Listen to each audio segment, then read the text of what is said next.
Pembinaan jalan raya telah meningkat dengan ketara sejak beberapa tahun kebelakangan dan ini dapat dikaitkan dengan peningkatan pemilikan kenderaan. Jika dilihat pada jumlah kenderaan yang didaftarkan di Malaysia, pada tahun 2020 sebanyak 1.169.320 kenderaan baru didaftar. Bilangan kenderaan yang didaftarkan terus meningkat dan pada tahun 2021 dilaporkan sebanyak 1.192.592 baru telah didaftarkan, di mana peningkatan ini adalah sebanyak 2.0%. Peningkatan pembuatan perjalanan yang berterusan adalah suatu perkara yang tidak mampan dan perubahan tingkah laku perjalanan diperlukan untuk mengurangkan perjalanan menggunakan kereta. Pengangkutan merupakan salah satu infrastruktur dalam sistem perhubungan di dunia. Perkhidmatan pengangkutan bertindak sebagai penghubung ruang, perantaraan bagi pertukaran barangan atau maklumat, dan ianya juga dianggap sebagai nadi penggerak dan pendapatan bagi sesetengah masyarakat. Pembangunan sesuatu tempat berkait rapat dengan sistem pengangkutan. Pengangkutan awam memainkan peranan yang penting terhadap kemajuan perjalanan dan juga pergerakan masyarakat. Seterusnya, saya Nur Atira binti Ramli akan membentangkan tentang metodologi kajian dan kawasan kajian. Metodologi kajian merupakan plan tindakan yang menunjukkan secara terperinci dan mendalam mengenai bagaimana suatu kajian itu dijalankan dengan jelas dan betul. Metodologi yang digunakan dalam sesebuah kajian merupakan suatu bentuk rancangan dalam memperoleh data dan maklumat supaya maklumat dan informasi yang diperoleh mampu untuk menjawab objektif-objektif yang telah pun ditetapkan dalam kajian yang telah dijalankan. Tujuan menyediakan reka bentuk kajian adalah untuk menghubungkaitkan objektif kajian dengan hasil kajian. Hal ini juga dilakukan untuk membentuk suatu kaedah pengumpulan data sekunder. Pengumpulan data sekunder adalah data yang merujuk kepada sesuatu bahan rujukan seperti buku dari perpustakaan, internet dan sebagainya. Metodologi kajian juga penting agar penyelidikan yang dijalankan mempunyai kaedah yang paling sesuai dan berkesan dalam menjawab permasalahan kajian. Oleh itu, kaedah kajian yang dirangkah adalah melibatkan reka bentuk kajian, subjek atau sampel kajian, prosedur pengambilan data, serta prosedur penganalisian sisan data. Tujuan metodologi adalah untuk membantu memahami dengan lebih luas atau dengan lebih terperinci lagi mengenai pengaplikasian kaedah dengan membuat huraian tentang proses kerja.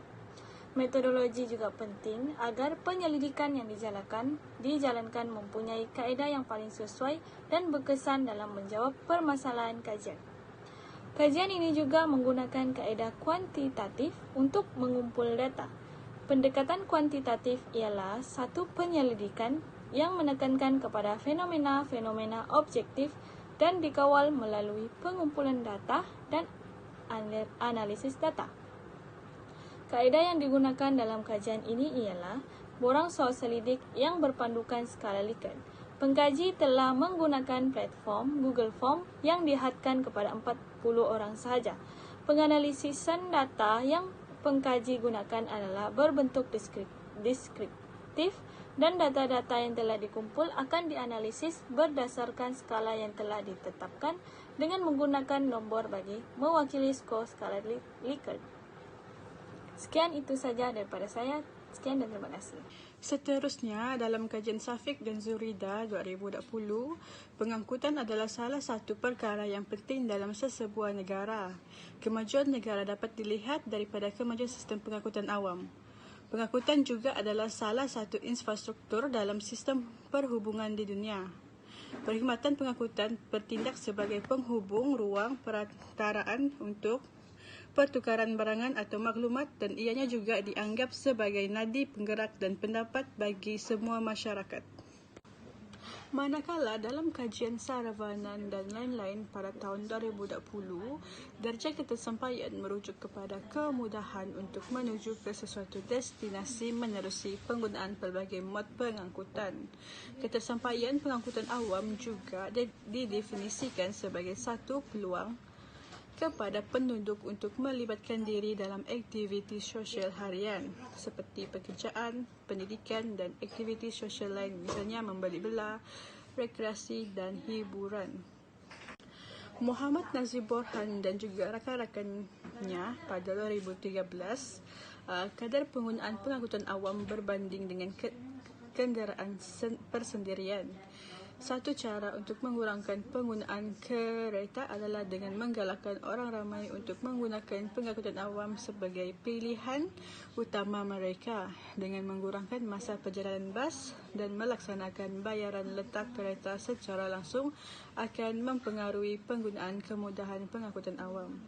Oleh itu, menggunakan perkhidmatan awam adalah cara untuk mengurangkan kos perbelanjaan seperti pembayaran parking kereta, minyak kenderaan dan sebagainya.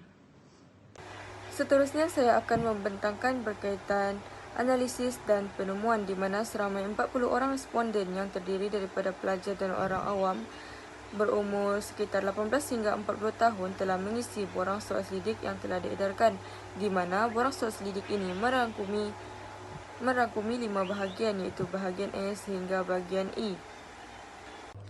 Seterusnya, ini merupakan hasil keseluruhan bagi bahagian B, iaitu berkaitan faktor keberkesanan, di mana dalam borang soal selidik yang diedarkan terdapat 6 soalan yang perlu dijawab oleh responden. Yang pertama adalah, adakah kerusi dan peralatan pengangkutan dalam keadaan yang baik? Soalan yang kedua berkaitan, adakah kenderaan dalam keadaan bersih dan tidak berbau? Soalan ketiga berkaitan dengan, adakah kenderaan mempunyai penyaman udara?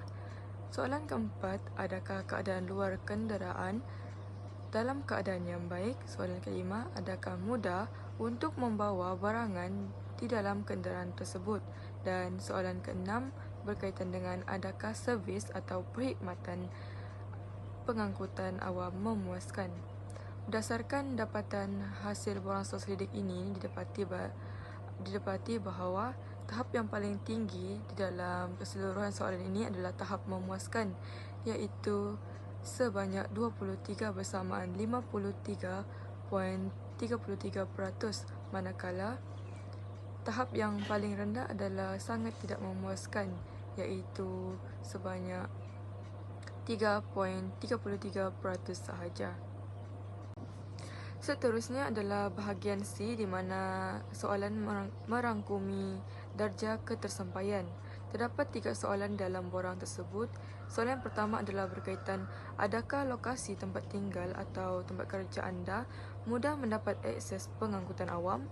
Yang kedua adalah, adakah tambang yang ditentukan berbaloi dan memuaskan pelanggan?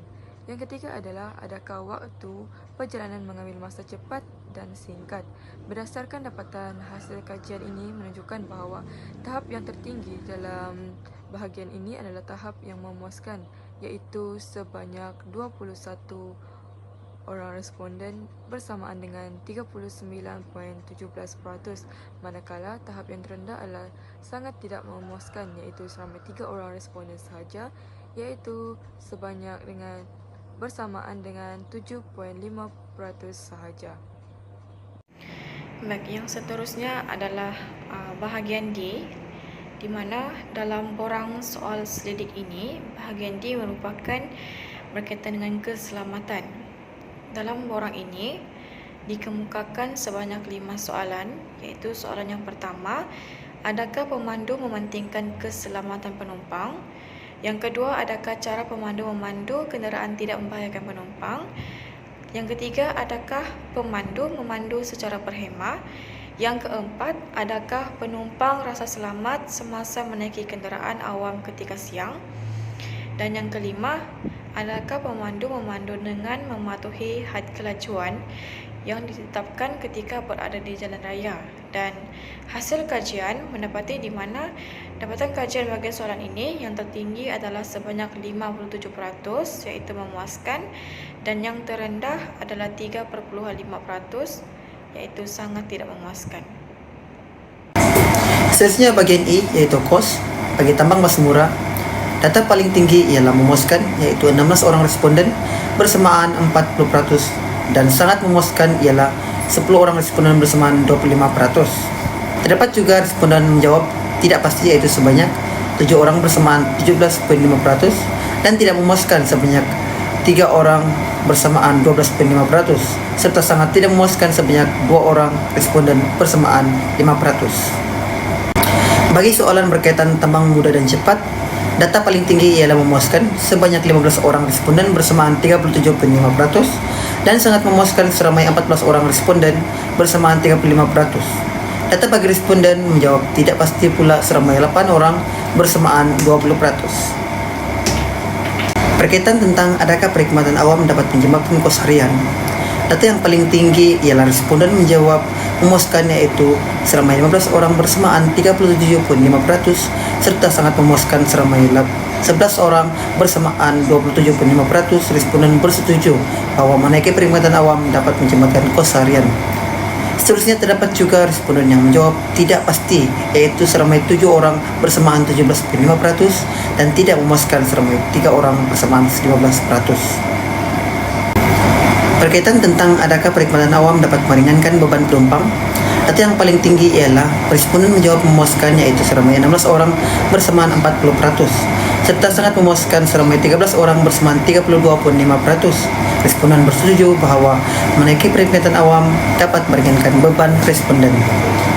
Seterusnya terdapat juga responden yang menjawab tidak pasti, yaitu seramai 7 orang bersamaan 17,5%. Dan ini merupakan graf keseluruhan responden bagi bagian faktor keberkesanan kos terhadap pengangkutan awam, yaitu sangat memuaskan sebanyak 30%, memuaskan sebanyak 38,75%, tidak pasti sebanyak 18,13%, tidak memuaskan sebanyak 10%, dan sangat tidak memuaskan sebanyak 3,13%. Oleh itu, peratusan paling tinggi adalah pada skala memuaskan. Assalamualaikum, saya Astika Binti Saib dengan not metrik BE 20110439 akan membincangkan keberkesanan perkhidmatan pengangkutan awam di Kota Kinabalu. Di negara kita terdapat beberapa jenis pengangkutan awam seperti perkhidmatan bas awam dan tren yang dibangunkan di kawasan bandar-bandar besar, khususnya di Kota Kinabalu, yang menitik beratkan faktor-faktor keberkesanan perkhidmatan pengangkutan awam dari segi keselesaan pengguna, darjah ketersampaian, keselamatan, dan kos. Isi pertama, faktor keselesaan. Faktor keselesaan pengangkutan awam di Kota Kinabalu yang bersaiz kecil seperti bas mini tidak memungkinkan pemasangan penghawa dingin, serta ruang yang terhad menyukarkan golongan orang kurang upaya, yaitu OKU, warga emas, atau ibu mengandung untuk merasa selesa di dalam bas. Bas mini juga tidak sesuai untuk membawa lebih barang pengguna. Seterusnya, darjah ketersampaian. Faktor kebolehsampaian adalah faktor utama keberkesanan pengangkutan awam di Kota Kinabalu. Pengangkutan awam ini mempunyai kelebihan dari segi flexibility yang membolehkan pengusaha menyesuaikan perkhidmatan mengikut permintaan pengguna dalam masa yang singkat. Manakala faktor seterusnya yaitu faktor keselamatan. Pada waktu yang sama, perkhidmatan awam seperti bas dan tren mempunyai risiko yang lebih rendah kerana kelajuan yang terhad dan terdapat laluan khas untuk pengangkutan ini.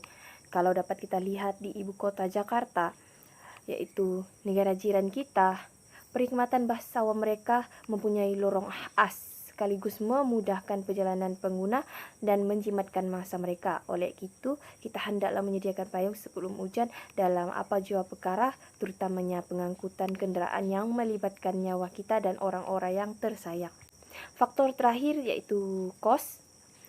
Rangkaian perhubungan masyarakat seperti pengangkutan adalah infrastruktur asas dalam membawa kemajuan kepada sesebuah kawasan dan untuk keselesaan masyarakat. Dengan ini, sekiranya kerajaan tempatan berjaya menyediakan pengangkutan awam yang efisien, nescaya aktiviti ekonomi di kawasan sekitar akan berkembang. Masyarakat juga akan menggunakan pengangkutan awam disebabkan kos yang lebih rendah berbanding memiliki kenderaan bersendirian. Baiklah, kajian ini membincangkan faktor keberkesanan perkhidmatan pengangkutan awam di Kota Kinabalu, Sabah.